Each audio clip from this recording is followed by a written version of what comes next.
अब देखिए बेटा, अब अपन आते हैं, इट इज क्लासिफाइड बेटा, इसको क्लासिफाई किया गया है, मतलब डिस्ट्रीब्यूट, बांटा गया है ना, वर्गीकृत किया, बांटा मतलब वर्गीकृत किया गया, डिवाइड किया गया। क्लासिफाइड का एक मीनिंग होता है डिवाइड करना, ठीक है। अब इसमें आता है राइट टू इक्वलिटी, क्या आता है बेटा, राइट टू इक्वलिटी। हमारे फंडामेंटल राइट्स क्या क्या है, तो फंडामेंटल राइट्स में सबसे पहले क्या आता है बेटा, राइट टू इक्वलिटी, है ना। और ये इसका आर्टिकल नंबर 14 से आर्टिकल नंबर 14 और 18 के बीच आपको राइट टू इक्वलिटी पूरी पढ़ने को मिल जाएगी। गेटिंग, आर्टिकल 14 से जब चालू करेंगे और 14 से 18 तक, 14A होता है, 14B होता है, आपको क्या लगता है आर्टिकल 18 बस 4 पेज 4 पन्ने, ऐसा नहीं, आर्टिकल 14A, आर्टिकल 14B, ऐसे ऐसे लंबा लंबा लिखा रहता है।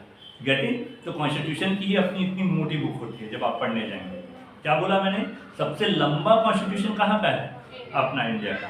अब देखिए बेटा, कॉन्स्टिट्यूशन पहला क्या आया, राइट टू इक्वलिटी, जो आपको पढ़ने को मिलेगा कॉन्स्टिट्यूशन के आर्टिकल 14 से 18 के बीच, ठीक है। उसमें क्या बोल रहा है मालूम, constitution declares all citizen all equal in declare all citizens equal in eyes of law.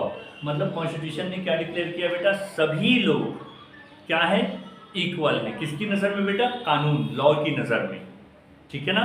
क्या बोला गया है, हर सिटीजन क्या है बेटा, क्या है, इक्वल है, किसकी नज़र में, गवर्नमेंट या लॉ की नज़र में, कानून की नज़र में। गवर्नमेंट तो बदलते रहती है बेटा, लॉ की नज़र में, ठीक है। अब उसके बाद पार्टीज बदलती है, गवर्नमेंट नहीं बदलती, गवर्नमेंट वही है, पार्टीज बदलती है, ठीक है।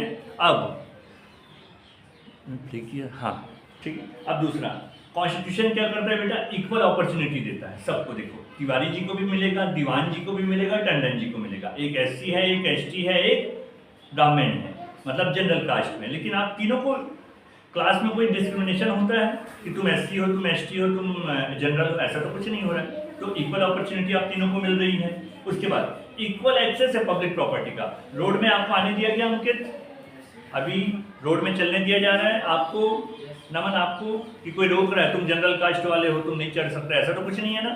तो क्या मिला आपको, पब्लिक प्रॉपर्टी। रोड क्या है, पब्लिक प्रॉपर्टी। नल क्या है, पब्लिक प्रॉपर्टी। इलेक्ट्रिसिटी क्या है, पब्लिक प्रॉपर्टी। तो आपको बराबर उसको क्या मिल रहा है बेटा, क्या मिल रहा है, यूज मिल रहा है, कि कहीं कोई डिस्क्रिमिनेशन है, नहीं है। उसके बाद बेटा, गवर्नमेंट जॉब्स में भी आप सभी फॉर्म फिल कर सकते हैं, किसी को कोई रुकावट है, नहीं है, है ना। However some seats are reserved for SC, STs and OBCs। हालांकि कुछ एक सीट्स SC, ST और OBC के लिए रिजर्व कर दी गई। ये एग्जैक्टली उस समय समयानुसार की गई बेटा। उस समय ना बहुत बैक्स में थे ST, SC, OBC ना बहुत ज़्यादा बैकवर्ड थे, है ना, स्थिति बहुत बुरी थी उनकी। जैसे अभी कमार कास्ट को वो आप सिर्फ पेपर दिलाओ और टीचर बन जाओ। अभी कमार कास्ट में काफ़ी लोग सिर्फ पेपर दिलाए हैं, 12वीं पास और टीचर बन गए, क्योंकि वो लोग बहुत बैकवर्ड एरिया से हैं। मतलब उनके जीवन का मतलब जैसे कि शैली जो है, जीवन जीने का शैली ही नहीं है उनके पास। जैसे हम एक सोशल लाइफ जीते हैं, उनका वैसा नहीं था।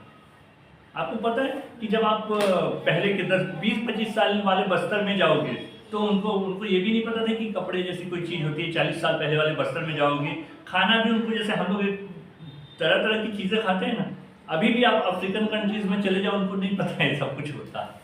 मैगी तो डोसा तो इडली, वैसा नहीं, वो नेचुरल लाइफ जीते हैं, ठीक है।